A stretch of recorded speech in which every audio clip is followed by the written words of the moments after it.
Kaya? Start tayo ah. Start tayo. Good evening. So, our assessment for today is administration of oxygen. So, the first thing we'll do is we're gonna introduce ourselves to the client. So, good evening ma'am. My name is Marcio Berti and I'm from University of St. Anne and I will be your student nurse for today. And after that, we're gonna verify our client's identity. Ma'am, can you say your name? So, our client has cited her name and we have verified it. So, if our client cannot say it verbally, she will have a wrist tag on his hand. So, to verify the client's identity. And after that, we're gonna explain the procedure. So, ma'am, this procedure is administration of oxygen. So, the purpose of this is to give you enough oxygen for your body and also to improve sense of well-being, because sometimes patient have not enough oxygen, so their body becomes weak and we need the right amount of oxygen up to 95 to 100 O2 oxygen. And after that, so the purpose of this is to give you oxygen through your body. And so next is we're gonna perform hand hygiene. And we're gonna provide clients privacy by closing the windows, the curtains, and the doors. So we have done that. And next is we're gonna set the tank here. So we have a oxygen regulator. So first is we're gonna put the cannula, the nasal cannula. We're gonna plug it in the regulator. So we're gonna plug it in the regulator. So once we have plugged it, so we're gonna put distilled water in the humidifier cup.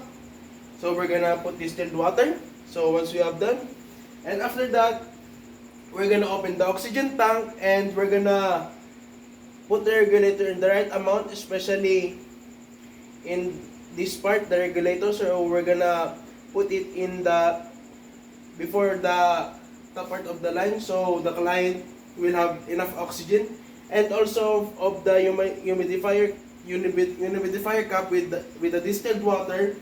So we're gonna just put the right amount, not overflowing it.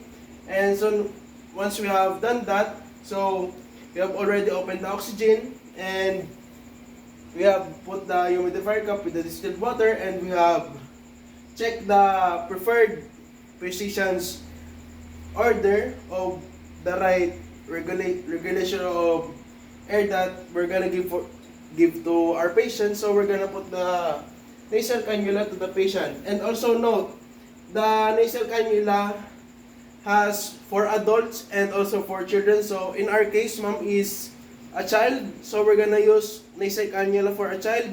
So first we'll do is we're gonna put it in our patient. Ma'am, we're gonna put a nasal cannula. So we're gonna put it slowly. Can you raise your head, ma'am? So we're gonna put it. So we're gonna up. Can you lift your head, ma'am? So we're gonna put it in his ear, back over here and we're gonna secure it with a tape. So we're gonna secure it with a tape in order for the nasal cannula to not move. Can you okay? So the tip of the cannula, so the flap here should be facing up, and also that is done. And after that, we have put our patient the nasal cannula.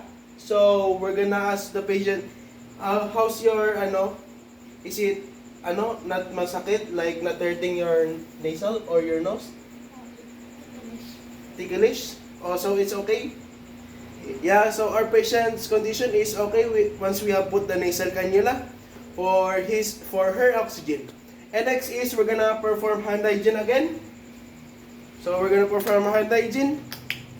And after that, we're gonna document all the findings, and also after this we're gonna check 15 to after 30 minutes we're gonna check our patient, her nasal cannula, if it's okay, especially the regulator in the tongue, because the tongue here also has 36 hours because it is just a small, so we're gonna change it if the oxygen in the tank is low, and also the distilled water in the humidifier cup, so we're gonna add or not. And also the purpose of the humidifier, this humidifier cup is to have the oxygen put in the body to be not dry or it is humidified. So the oxygen that will go to our patient's body is humidified, and our patient will not suffer from dryness when taking the oxygen. And after that, we're gonna do document the findings, and we're gonna check the patient after 10 minutes and to see what is we're gonna do after we have checked after 30 minutes for the patient's condition. And that is it. Thank you.